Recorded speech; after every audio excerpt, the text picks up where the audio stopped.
While the Royal Opera House was roaring with a live performance, a man lay dead backstage inside a room locked from within. The killer left only one clue, a single Queen of Spades card on the victim's chest.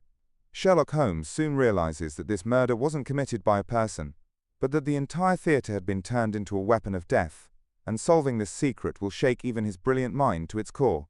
Welcome to the Detective Files, where logic meets mystery. And no case stays closed for long. The world on stage was one of soaring passion and tragic love, the soprano's voice climbing to a heart-wrenching crescendo that echoed through the gilded halls of the Royal Opera House. But backstage, in the labyrinthine corridors choked with the scent of dust, grease paint and hot metal, a far more silent and sinister drama was unfolding. It is a peculiar irony of my life with Sherlock Holmes that I have witnessed the most profound human tragedies in the shadow of the world's greatest performances. This night was no exception. We had been summoned not by a frantic client, but by a curt, near indecipherable message from Inspector Lestrade. We found him fuming outside a dressing-room door, his face a mask of frustration that did little to conceal the anxiety beneath. The door was a heavy slab of oak, its brass handle gleaming under the gaslights that hissed along the hallway. On the floor before it, a burly constable was nursing his shoulder. "It's no use, Mr. Holmes," Lestrade grumbled, gesturing with his thumb towards the door, locked from the inside. "Bolted, top and bottom. We heard the commotion, a heavy thud, they say. By the time we got here, silence. Alistair Finch, the theatre's chief engineer, is in there." Always Holmes ignored Lestrade, his gaze fixed on the door itself. He knelt, his long, thin fingers tracing the seams, his ear pressed for a moment against the wood. The faint, muffled strains of the orchestra bled through, a ghostly counterpoint to our grim vigil. "The performance continues," Holmes murmured, more to himself than to us. "The show must go on, even when its architect lies dead." With a nod from Holmes, two officers took a run at the door. It shuddered, groaned, and finally burst inward with a splintering crack. The room beyond was small, cluttered with blueprints, miniature stage models, and half-empty tins of paint. In the center, slumped in a high-backed chair, was a man in his late 50s. Alistair Finch. His head was thrown back at an unnatural angle, his eyes wide and vacant. There was no visible wound, no sign of a struggle. But resting squarely on the starched white of his shirt, placed with an almost ceremonial precision, was a single playing card. Lestrade stepped forward, squinting. "What in God's name?" Holmes held up a hand, his eyes narrowed into twin points of searing focus. The air in the room grew still, the distant soprano's voice seeming to mourn for the man in the chair. I stepped closer, peering over Holmes's shoulder. The card was the Queen of Spades. "That's him," Lestrade muttered, jerking his head towards a man standing between two constables, Silas Croft. Finch's great rival. An inventor, like Finch, but more theatrical. He was due to demonstrate a new stage lamp tonight, one he claims can mimic true sunlight. He and Finch have been at each other's throats for years over patents, theater contracts, you name it. Silas Croft was a man who looked perpetually windswept, despite the still, close air of the corridor. His hair stood up in electrified tufts, his coat was dusted with what looked like fine ash, and his eyes darted about with the terrified energy of a cornered bird. "I didn't do it," he cried, his voice a high-pitched whine. "Alistair. We were rivals, yes, but this." He was meant to approve the schematics for my new arc light after the performance. Why would I kill the one man whose endorsement I needed? Holmes paid him no more heed than he did a piece of furniture. He was inside the room now, moving with a silent grace that was mesmerizing to watch. He did not go to the body first. Instead, he went to the broken door, examining the heavy iron bolt on the splintered frame. He ran a gloved finger over it, then brought it to his nose. He moved to the single, grimy window, which was bolted shut from the inside and covered by a thick velvet curtain. He paced the room once, his footfalls unnervingly quiet, his head tilted as if listening for a whisper from the walls themselves. Finally, he approached the silent figure of Alistair Finch. With the utmost delicacy, he used a pair of tweezers from his pocket to lift the Queen of Spades. He held it up to the gaslight, examining its edges, its face, its back. It appeared to be an ordinary playing card, perhaps from a slightly worn deck. He placed it carefully on a nearby table. His attention then turned to the victim. He leaned in close, his hawk-like nose nearly touching Finch's collar. I expected him to check for a pulse, a formality of course, or perhaps search for a hidden wound. Instead, he did something quite peculiar. He took a small, clean handkerchief from his coat and gently dabbed the man's chin. He brought the cloth to his nose and inhaled deeply, his eyes closing for a fraction of a second. A strange stillness came over him, Lestrade, Holmes said, his voice low and sharp, cutting through Croft's continued protestations. Did anyone here notice the lingering scent in this room? Quote, the inspector looked bewildered. Scent? I smell dust and, well, the man's passed, Holmes. No, not that, Holmes insisted, his gaze sweeping over us all. Something else. Faint, but distinct. The smell of burnt sugar and ozone. The smell of artificial lightning. Lestrade's eyes lit up with a grim, triumphant fire. Artificial lightning? His new-fangled sun lamp? He as good as confessed, Holmes. He gassed Finch in his own room. Quote, I did no such thing.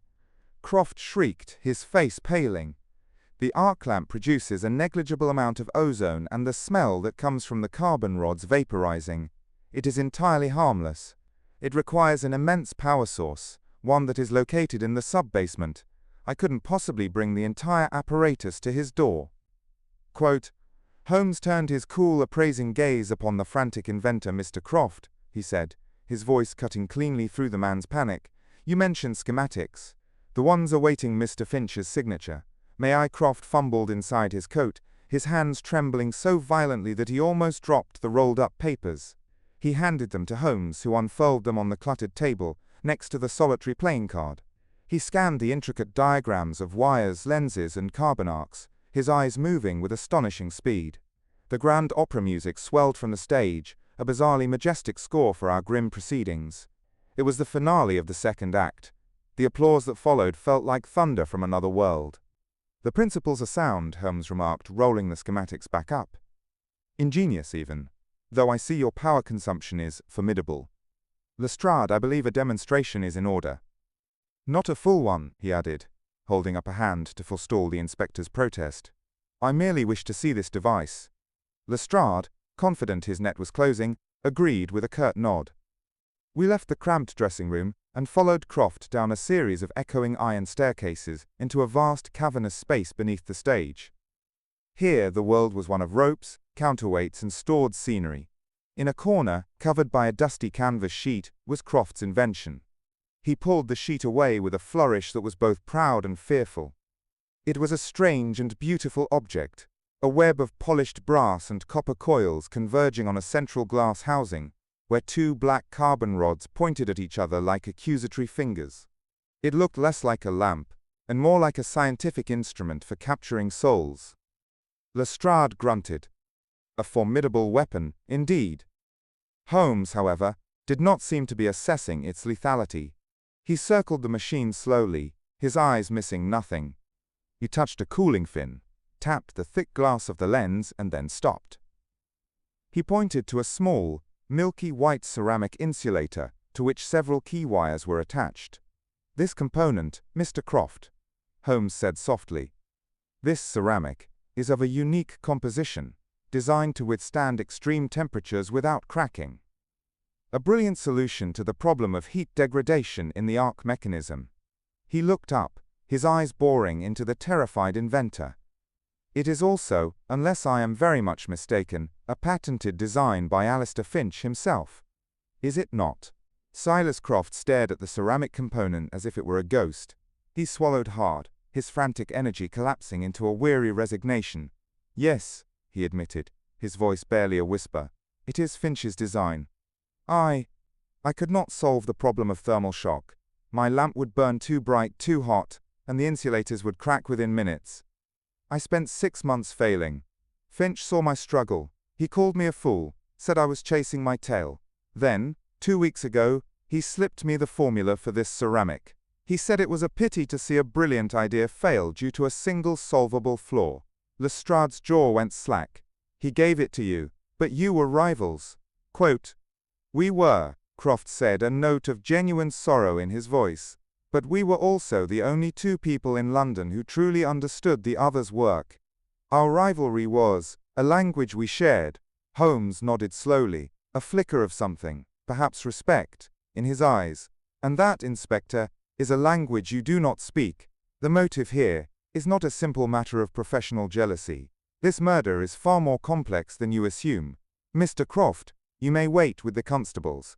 Lestrade, I suggest you secure this entire backstage area. Do not let anyone leave. Watson and I require a moment to think. He turned and, without another word, strode away from the strange machine and up the iron staircase. He did not stop at the dressing room but continued, until we emerged from the wings, onto the vast, empty stage. The performance had ended. The great velvet curtain was raised, revealing the cavernous dark of the auditorium, 1,000 empty seats drinking the silence. The only light came from a single ghost lamp left burning at center stage, casting long, distorted shadows that danced like phantoms in the stalls. Holmes walked to the edge of the stage, his tall, thin silhouette framed against the gloom. Did you notice the program for this evening's entertainment, Watson? I can't say I did. Holmes, Pushkin's Queen of Spades, he said, his voice echoing slightly in the immense space. A cautionary tale about a young officer who becomes obsessed with learning an old countess's secret, a sequence of 3 cards that guarantees a win at the gaming tables. His obsession leads to her death, and ultimately, his own madness. He turned to face me, the ghost light carving sharp angles onto his features. We have been looking at this all wrong. The card left on Finch's chest was not a threat, or a mere calling card. It was a statement. A declaration. It signifies a secret, Watson. A secret system, like the Countess's 3 cards, that someone was willing to kill to protect. Or to possess. With this new perspective blazing in his eyes, he spun on his heel and marched back towards the victim's dressing room. We entered the small, silent space once more. But this time Holmes did not search for clues of ingress or exit. He went straight to Finch's desk, to the stacks of blueprints and notebooks. He ignored the grand designs for stage lifts and revolving sets. He sought something smaller, something hidden. His fingers, with their unerring instinct, found it within a minute. Tucked beneath a false bottom in a drawer filled with technical manuals, was a small, leather-bound diary. Holmes flipped it open. Much of it was filled with complex equations and engineering notes. But then he stopped. On 3 consecutive pages were not notes, but carefully drawn lines of music. Yet there were not melodies. There were jarring, discordant sequences of notes, arranged in a pattern that made no harmonic sense. Beneath the final sequence, a single cryptic phrase was written. The Queen's Gambit. The Queen's Gambit, Holmes murmured, his finger tracing the elegant script beneath the discordant notes. A chess opening where a player sacrifices a pawn to gain control of the center of the board. A calculated risk for a greater reward. Finch was not composing a melody, Watson. He was creating a cipher. He held the book closer to the gaslight, his eyes alight with intellectual fervor. Look here. The clef is unusual, and the time signature is a mathematical impossibility for performance. These notes are not meant to be played, but to be read. Each note, its position on the staff, its duration, a sharp or a flat, could correspond to a letter, a number, or a coordinate. A 3-dimensional cryptographic system. One author possessed a mind of complex mechanics, and the other, a mind of music. Finch could not have devised this alone. He snapped the book shut and turned to me, his theory already taking concrete form. Finch's secret was not merely a design, but a system so valuable he encoded it. The collaboration with Croft on the arc lamp must have been a small piece of a much larger, more ambitious puzzle. The question is, who was his musical partner? Quote. At that moment Lestrade reappeared in the doorway, his face etched with impatience. Well, Holmes, have you been admiring the architecture long enough? I have a theatre full of nervous staff and performers. Patience is a virtue you have yet to acquire, Inspector, Holmes replied coolly. Tell me, did Finch have any particular associates here at the Opera House? Someone outside the engineering department. A musician, perhaps, Lestrade scoffed. Finch was a man of gears and levers, not concertos. He kept to himself. But an old stagehand sweeping the corridor nearby paused, his broom held motionless. Begging your pardon, sir, he rasped, his voice thick with a lifetime of breathing backstage dust. But that ain't entirely true. Mr. Finch, he spent a good deal of time with Miss Vance. Ilara Vance. the first violin. A prodigy, she is. Said she had a mind for patterns, just like him. Holmes's expression sharpened. Where would we find Miss Vance now? Orchestra pit, most like, the man said. She's always the last to leave her instrument. We left Lestrade to his grumbling, and descended into the dark, cavernous space before the stage. The air in the orchestra pit was cool and smelled of wood rosin and old velvet. In the dim light, we saw a solitary figure.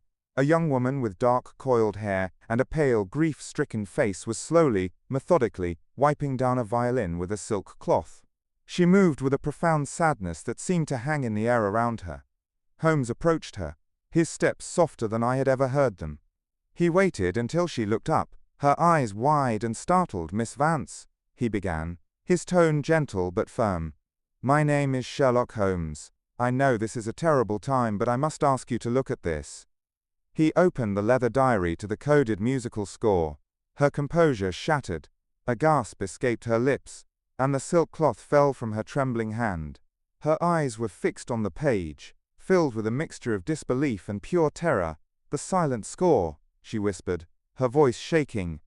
But that's not possible. He promised me he had destroyed it. Holmes's gentle demeanor vanished, replaced by an urgent, piercing focus. Miss Vance, what is the silent score? Why would its existence frighten you? Alara hugged her arms to her chest, her gaze darting towards the shadowy corners of the pit, as if the secret itself might be listening. It was his grand project, she began, her voice low and trembling. Alistair. Mr. Finch, he believed the running of a theatre was chaotic, inefficient, too many hands, too many chances for error. He envisioned a day when the entire stage could be commanded by a single person. She gestured with her violin bow towards the enormous, gilded organ that dominated one side of the pit. He saw that music was a language of pure mathematics. He and we designed a system. Those notes in his diary are the key. They are not music for the ears, but commands for a machine. A special device he built, and secretly integrated into the theatre organ's pneumatic system. By playing specific non-melodic sequences, the silent score, one could control everything. The curtain, the gaslights, the scenery hoists, the trapdoors. Everything. I stared at her, dumbfounded. The sheer ambition of such an undertaking was staggering. It was a puppeteer's fantasy brought to life, with the entire theatre as the marionette. Holmes's eyes were gleaming. He was connecting the threads, the grand theory forming behind his gaze. The locks, Miss Vance, he asked, his voice sharp with implication. Did this system have control over the locks? She nodded miserably. He had just perfected it. He installed a small electromagnetic actuator on his own dressing room door, as a final test. A specific chord, played on the organ, would slide the bolts shut. He called it his final flourish. A silence descended, thick with the weight of revelation. Finch had not been locked in by a murderer. He had been entombed by his own creation. The how of it was suddenly, terrifyingly clear. The killer had activated the system from afar, sealing the room after the deed was done. Why did he tell you he had destroyed it? Holmes pressed, his final question honing in on the heart of the matter. Why the deception? Tears welled in Alara's eyes, tracing silver paths down her pale cheeks. Because we had a terrible argument, just last week, she confessed, her voice cracking. I told him the system was monstrous. In the hands of one man, it was a tool of absolute control. I saw how it could be misused, to trap someone, to cause an accident on stage. It was too dangerous. He was blinded by the brilliance of it, the perfection of the mechanism. I told him the silent score would be the death of someone. I begged him to burn it. She looked from Holmes to me, her face a portrait of despair and regret. He refused, but the next day he told me I was right. That he had dismantled the actuator and burned the score. He lied to me. Her voice broke completely. I never imagined the person it would kill was him. Ilara's confession hung in the air, a devastating final chord that explained everything and nothing at once. Holmes placed a steadying hand on her arm, a rare gesture of comfort from him. You are not to blame, Miss Vance, he said, his voice softer than before, yet losing none of its authority. You saw the danger. Finch's tragedy was his refusal to see it himself. Now, You must help me ensure his genius does not protect his killer." He turned to me, his expression hardening, as the cogs of his mind spun with renewed velocity. "The field has narrowed, Watson. We are no longer searching for a phantom who can walk through walls. We are searching for a musician. Or at least, someone with access to this score and the skill to play the organ." He looked back at Ilara. "Besides yourself and Finch, who else knew of this project? Who else could have laid hands on the score?" "No one," she insisted, shaking her head. "It was our secret. The diary was always with him, and I kept my own transcription locked away. We were paranoid about it being discovered." "A paranoia that was clearly justified," Holmes murmured. "We must examine the instrument of death itself. Not the man, but the music. Miss Vance, take us to the organ." Quote. She hesitated for only a second before nodding, a grim resolve hardening her features. She led us from the pit to the magnificent organ console. It was an imposing beast of polished walnut and ivory, with multiple keyboards, dozens of stops, and a complex array of foot pedals. Above us, rows of immense gilded pipes soared towards the ceiling, silent titans that held the key to the entire affair. Here Holmes paused, his hand hovering over the keys. "To pervert an instrument of such beauty into a tool for murder," he mused quietly, "requires a very particular kind of mind. One that appreciates harmony, yet is capable of profound dissonance." Dismissing this brief philosophical detour, he got to work.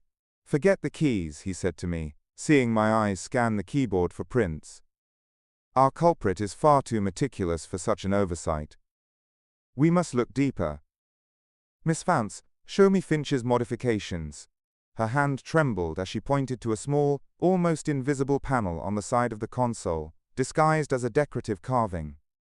Holmes prized it open with his pocket knife, revealing a dense network of pneumatic tubes and newly installed copper wiring that snaked unnaturally amongst the organ's traditional mechanics. He produced a small lens and began tracing the pathways. "Extraordinary," he whispered. "A secondary system, completely independent of the organ's musical function, yet controlled by it." He followed one particular copper wire, thicker than the rest, that ran from the new mechanism down towards the floorboards. Then he stopped, his body going rigid. He pointed. There, nestled, deep within the machinery, was a small junction box. A wire leading from it had been deliberately stripped of its insulation. It was then rerouted and twisted around a specific pneumatic air hose, one that Ilara confirmed led directly to the actuator on Finch's door. Holmes looked up, his face grim in the dim light. "This modification serves only one purpose," he said, his voice cold as steel. When the correct sequence was played, it did not just command the lock to slide shut. It sent a lethal surge of electricity from the theater's main grid down this wire, electrifying the metal bolt and the entire door handle. The scent of ozone, Watson. It was the smell of a man being electrocuted. The horror of the method left me speechless. To turn an instrument of art into an executioner's device was a new measure of calculated cruelty. Finch had died by touching a door, a mundane act transformed into a fatal one by a silent, invisible command from across the theater. "The murderer is a ghost," I murmured, watching Holmes carefully examine the tampered wires one last time. "A ghost who plays the organ." "Not a ghost, Watson, but a shadow," Holmes corrected, finally closing the hidden panel. "Someone who has spent years in the wings, observing, listening. Someone who knows the arteries and veins of this building better than its own architect."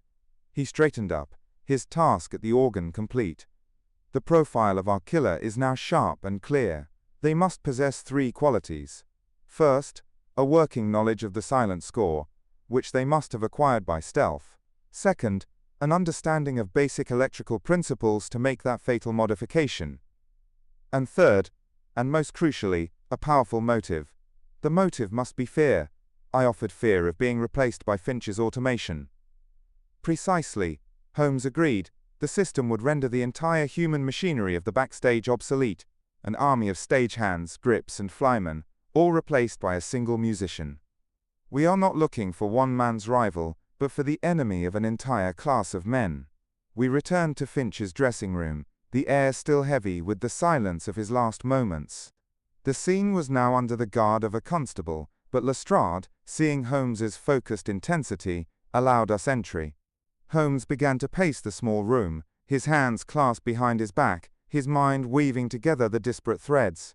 He recounted the facts aloud: the locked door, the Queen of Spades, the collaboration with Croft, Ilara's fear, the silent score, the electrocution. He paused before the small table, where the card was now kept, in a paper evidence sleeve. He picked it up, holding it delicately by the edges. "We have allowed the genius of the how to distract us from the simplicity of the who, Watson. I examined this card when we first arrived, but I dismissed a tiny imperfection as incidental." He angled the card under the gaslight. "Look here, at the top right corner. It is not a flaw in the printing, it is a smudge, a speck of pigment." He brought it closer to his eye, a very particular and rare cerulean blue, the kind used in restoring the antique scenic backdrops, to mimic the sky over Naples or the sea in a storm. A sudden sharp stillness fell over Holmes. His pacing ceased. He stared at the card, but I knew he was seeing something else entirely.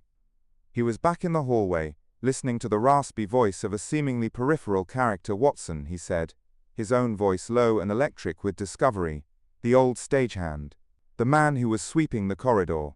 The man who overheard our conversation, and so readily offered up Miss Vance's name. I noted at the time that his fingernails were stained, and I recall now that they were stained with this exact shade of blue. His eyes met mine, and they were blazing. He wasn't just a helpful witness. He was placing a key piece on the board for us to follow, directing our attention to the musical prodigy and away from the simple laborer in the shadows. Find that man, Watson." "Lestrade," he called out, striding to the door. "I need the name of every stagehand who was on duty tonight, and I need one of them brought here. Now." Lestrade returned in minutes, his expression a mixture of confusion and deference to Holmes's strange request. With him was the old stagehand, his dusty cap held nervously in his gnarled, paint-stained hands. He was a wiry man, smaller than I remembered, with a face like a weathered map of the theatre's hidden passages. "Arthur Pym, sir," Lestrade announced. "Been a scenic artist and master grip here for 43 years. "Thank you, Inspector," Holmes said calmly. "That will be all. You and your men may wait outside. Mr. Pym and I need to have a private conversation." Lestrade, though visibly bursting with curiosity, knew better than to argue when Holmes used that particular tone. He shut the door, leaving the four of us, Holmes, myself, and the old stagehand, in the dead man's room. The air grew thick with unspoken accusation. Pym's eyes darted around the room, finally settling on Holmes with a look of weary apprehension.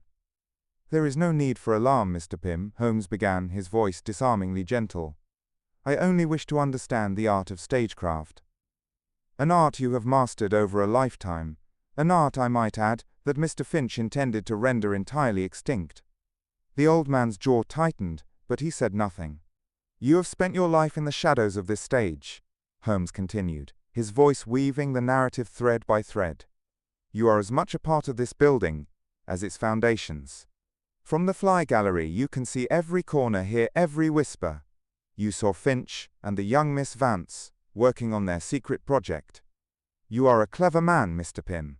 You picked up the pieces, you understood what they were creating. A machine to replace you. To replace all of you." Holmes stepped forward and picked up the evidence sleeve containing the playing card. "And so you decided to make a statement. You, a student of the old ways, learned the new one. A few discordant notes on an organ, not so difficult for a man who has heard every opera for 40 years. A simple wiring adjustment, child's play for someone who has repaired the theatre's ancient electrical systems countless times. You waited for your moment. You played the chord. And then you went back to your sweeping, a ghost in the machine." He held up the card. "But you are an artist, Mr. Pym, and an artist must sign his work. This fleck of cerulean blue, the very paint under your fingernails now, was your signature, and the card itself, a message, the Queen of Spades. The old Queen, the traditional human-run theatre, delivering a final fatal rebuke to the man who would usurp her." Arthur Pym looked down at his hands, at the blue stains on his cuticles. A long, slow breath escaped his lips. When he looked up, the fear was gone, replaced by a gaze as hard and cold as iron. "He called us dinosaurs," Pym said, his voice a low, gravelly rasp. "He said we were relics. that the future was clean, perfect, without the mess of human hands. This place, it has a soul, Mr. Holmes. It breathes. I've given my life to it, my father before me. We don't just pull ropes and move scenery, we make magic. He looked at the chair where Finch had died, and for the first time a flicker of something venomous crossed his face. He wanted to gut it. To turn our living, breathing world of art and craft into a cold, dead music box. I simply made sure he was its first and only tune. A heavy silence filled the room, broken only by the faint hiss of the gaslight. Arthur Pym's confession, devoid of remorse and filled with a chilling, righteous anger, seemed to suck all the air from the space. There was nothing more to be said. The case was closed. Holmes gave a slight nod towards the door, a signal I understood. I opened it to find Lestrade pacing impatiently in the hall. "Inspector," Holmes said, his voice flat and weary. "You have your man?" He gestured towards Pym, who now stood with a strange sort of dignity, his shoulders squared. He looked less like a captured murderer and more like a defeated king. Lestrade's eyes widened in disbelief, darting from the frail old stagehand to the brilliant inventor Silas Croft, who was still being detained down the hall. "Him? Pym? But how? He has told us everything," Holmes stated, offering no further explanation. He had delivered the solution. The subsequent paperwork was Lestrade's affair.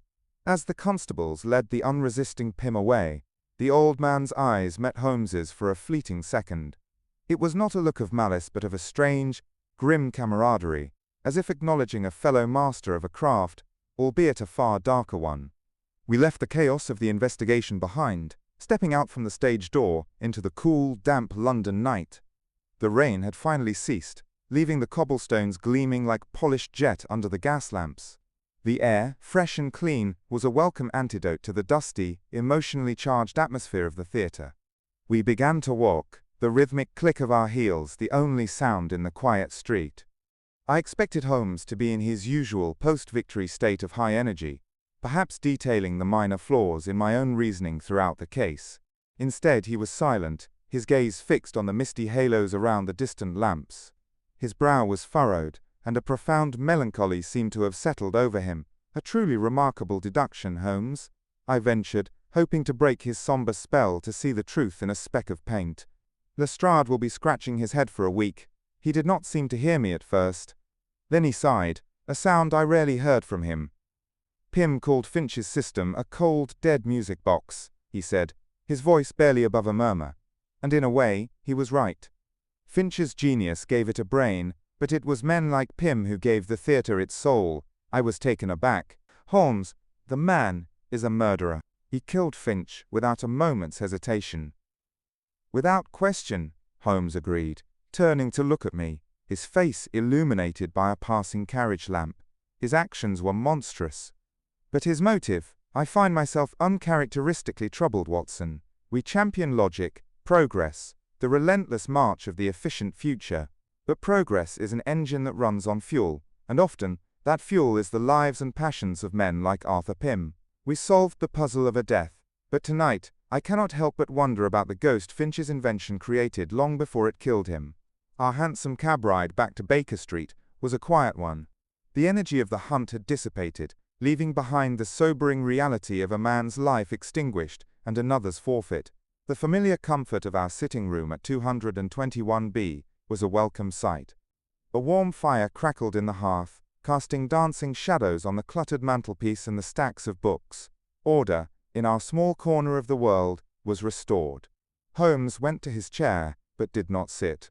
Instead, he picked up his Stradivarius, not to play, but simply to hold it, his long fingers resting on the strings as if drawing some silent comfort from the instrument. "What will become of the others?" I asked, settling into my own armchair. "Miss Vance, in particular. Her genius was so entangled in this tragedy." "Lestrade will handle her with care, on my instruction," Holmes replied, his eyes still distant. "Her testimony was crucial, and her grief is genuine. She will recover. In time her name will be known for her music, not for this. As for Mr. Croft, he is a free man. And with Finch gone, his sun lamp will likely illuminate the London stage for years to come. A supreme irony." And the silent score I pressed the system in the organ. Quote, I have made it explicitly clear to Lestrade that Finch's modifications are to be dismantled and destroyed, Holmes said firmly. Some inventions are too dangerous for the world they are born into. Their brilliance is outweighed by their capacity for misuse. He fell silent again, his thumb stroking the polished wood of his violin. I thought the case was finally, truly at its end, a sad but complete story. I was wrong. Pym's confession was absolute, Holmes said suddenly, his voice soft. And yet, his choice of card, the Queen of Spades, felt too perfect, too literary for a man like him. It was a poet's signature on a laborer's crime. It troubled me. What do you mean, Holmes? His explanation made perfect sense. It did, he conceded, but it was not the entire truth. While you were fetching our coats, I had a final word with Lestrade, asking him to pull the personnel files for the theatre. A small detail from Pym's file caught my eye. He was a widower. His wife, Eleanor Pym, passed away nearly a decade ago. Holmes finally looked at me, and his gaze was heavy with the final, tragic weight of the case. She was a singer, Watson, a member of the opera chorus for 20 years. A woman who, by all accounts, lived for the music and the magic of the stage. Her most celebrated, defining role, the one she was known for above all others, was the small but pivotal part of the Countess's ghost in Pushkin's Queen of Spades. He let the revelation hang in the air between us. The card was not just a symbol of the theatre's soul. It was the ghost of his wife. Pym wasn't just fighting for his job or for a way of life, Holmes concluded quietly. He was fighting for her memory. In his mind, Finch wasn't just installing a machine. He was exercising the very spirit of the woman he had lost from the only home she had ever known.